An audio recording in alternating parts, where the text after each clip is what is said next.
Le livre des morts tibétain est un livre mystérieux révélé par Karma Lingpa, qui est la réincarnation d'une déesse bouddhiste.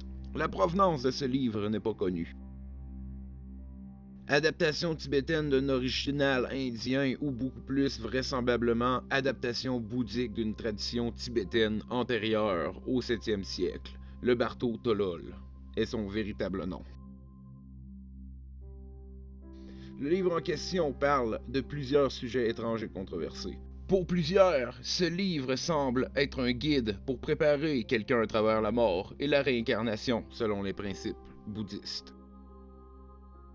Entendre les textes du livre récités ou les connaître par cœur pourrait aider le défunt à se libérer du samsara. Le samsara est le cycle des existences conditionnées successives, soumises à la souffrance, à l'attachement et à l'ignorance. Ces trois états mentaux sont des états qui sont conditionnés par le karma, un élément prévalent de la religion bouddhiste. Le karma est une notion désignant le cycle des causes et conséquences liées aux décisions et aux actions. Il est possible de voir dans ce livre des détails sur les cérémonies mortuaires des moines bouddhistes tibétains.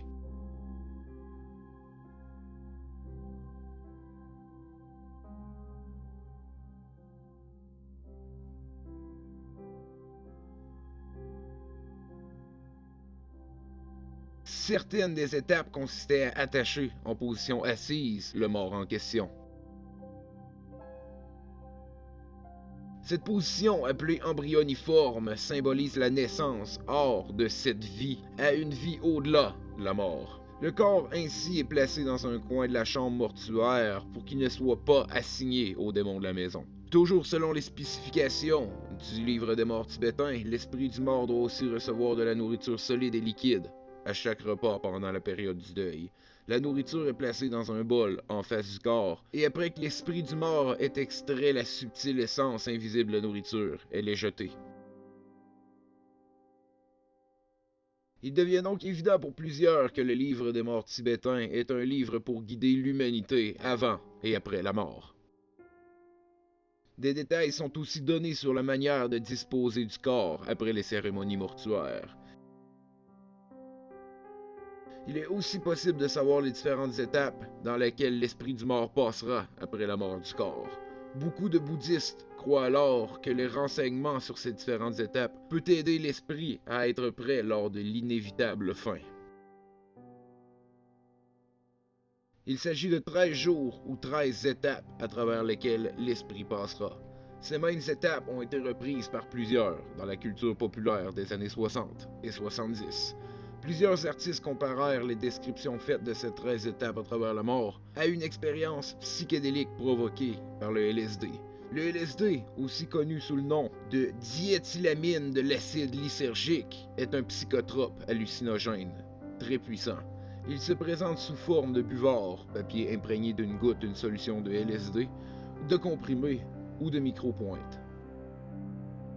Il entraîne des modifications sensorielles intenses, provoque des hallucinations, des fous rires incontrôlables et des délires. Le livre The Psychedelic Experience fut écrit par Timothy Leary, Ralph Metzer et Richard Alpert. Selon ses auteurs, il serait basé sur la traduction du livre des morts tibétains. Toujours selon les mêmes auteurs, un trip de LSD serait comparable à la préparation que les moines bouddhistes exécutaient en se préparant vers la mort. Les deux auraient ainsi été capables d'offrir de trouver la clé de l'esprit humain pour initier un voyage vers le chemin spirituel de la libération. Dans la culture populaire, John Lennon était un adepte du LSD. Il avait aussi lu The Psychedelic Experience. Il aurait d'ailleurs écrit la chanson Tomorrow Never Knows après avoir lu ce livre pour l'initier à l'art du voyage spirituel grâce au LSD. Il aurait par contre compris plus tard que ces voyages de LSD le menaient à rien. Beaucoup d'autres films et chansons furent inspirés de ce livre mythique, que beaucoup considèrent comme faisant partie d'une des plus vieilles traditions universelles que l'humain a connues, soit la préparation mentale et physique à ce phénomène inévitable qu'est la mort. Un livre à propos duquel beaucoup de personnes se posent encore bien des questions.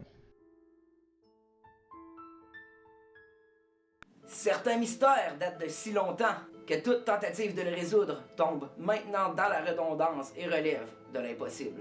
Mais c'est justement ce sens du défi qui pousse plusieurs à s'interroger sur l'origine du mystère et la signification de ce livre qui est maintenant devenu synonyme de Rébus. Une énigme qui tarde certainement à être résolue.